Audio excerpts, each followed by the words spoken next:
Bapak, Ibu, saudara-saudari, sebelum kita mendengar firman kehidupan, kita berdoa. Kami mengucap syukur ya Tuhan Allah untuk kasih setia yang boleh kami terima hingga saat ini. Dan pada saat ini juga kami boleh merasakan kebaikan-Mu, bahkan ketika kami juga diperbolehkan untuk memiliki waktu mendengarkan firman-Mu. Berfirmanlah Engkau Tuhan karena kami telah siap untuk mendengarkannya. Kiranya firman yang boleh kami dengar menjadi kekuatan, meneguhkan kami, dan kiranya itu juga boleh kami lakukan di dalam hari-hari kami dalam sukacita dan rasa syukur. Kami berdoa dalam satu nama Yesus Kristus Tuhan dan Juru Selamat kami. Amin. Bapak, Ibu, saudara-saudari, firman kehidupan bagi kita pada hari ini ialah dari 2 Petrus 1 ayat 5 sampai dengan yang ke-6. Justru karena itu, kamu harus dengan sungguh-sungguh berusaha untuk menambahkan kepada imanmu kebajikan, dan kepada kebajikan pengetahuan, dan kepada pengetahuan penguasaan diri, kepada penguasaan diri ketekunan, dan kepada ketekunan kesalehan. Demikian firman Tuhan. Pada hari ini kita diingatkan tentang doa dan bagaimana juga tetap berpengharapan kepada Tuhan. Di tengah kehidupan keluarga yang ragam pada pekerjaan, aktivitas, namun saat ini juga satu ingatan bagi kita bahwa Tuhan memanggil kita bukan hanya untuk percaya, tetapi juga untuk bertumbuh dalam karakter dan perbuatan yang benar.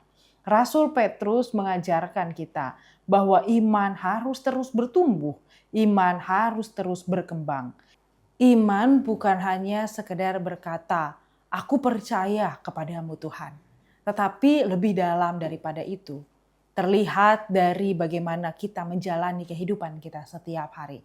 Sikap apa yang kita lakukan dan yang kita ambil dalam sehari-hari.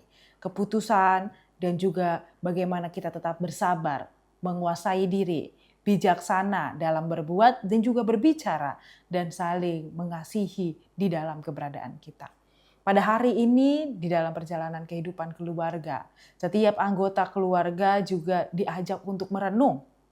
Ketika kita juga pernah mengalami pengalaman merasa kesal, marah, atau kecewa, anak mungkin yang bisa marah kepada saudaranya atau orang tua juga yang bisa lelah dan mungkin tersulut mudah emosi kepada anak. Tapi dalam firman ini bagaimana relasi itu, komunikasi itu dituntun dalam firman Tuhan. Firman Tuhan yang mengingatkan bahwa penting untuk memiliki penguasaan diri. Penguasaan diri bukan berarti memendam emosi. Penguasaan diri bukan berarti bersikap masa bodoh, tetapi belajar menyerahkan hati sepenuhnya kepada Tuhan sebelum bertindak. Ketika kita mampu menahan kata-kata yang menyakitkan, memilih untuk mengampuni, atau tetap tenang saat masalah datang, disitulah kiranya kita juga boleh tetap diingatkan pada kasih setia Tuhan, dan itu juga boleh membuat iman yang kita semakin bertumbuh. Petrus mengatakan bahwa iman perlu ditambahkan dengan pengetahuan dan kebajikan. Itu artinya bahwa setiap keluarga dipanggil untuk terus belajar firman Tuhan dan mempraktikannya di dalam kebersamaan di tengah-tengah keluarga. Keluarga yang kuat bukanlah keluarga yang tanpa masalah. Keluarga yang kuat bukanlah keluarga yang tidak mengalami konflik. Tapi keluarga yang kuat ialah keluarga yang mau terus bertumbuh bersama di dalam Tuhan. Hingga pada akhirnya firman kehidupan bagi kita menuntun kita pada satu perenungan yang dalam. Yang pertama, bahwa apakah kita masih sulit menguasai diri kita? Apakah pengambilan keputusan dan bagaimana kita berbicara, bagaimana apa yang mau kita lakukan, itu semua mau kita perhadapkan di dalam Tuhan. Bagaimana keluarga bisa saling menolong dan bertumbuh di dalam iman.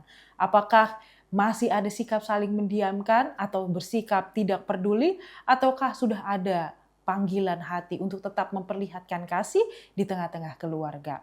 Apakah ada tindakan kecil yang bisa kita lakukan mungkin pada hari ini, pada saat ini, pada minggu ini untuk memperlihatkan bahwa kita mau dituntun oleh Tuhan, menunjukkan kasih dan menunjukkan firman yang hidup yang boleh menguasai kehidupan kita.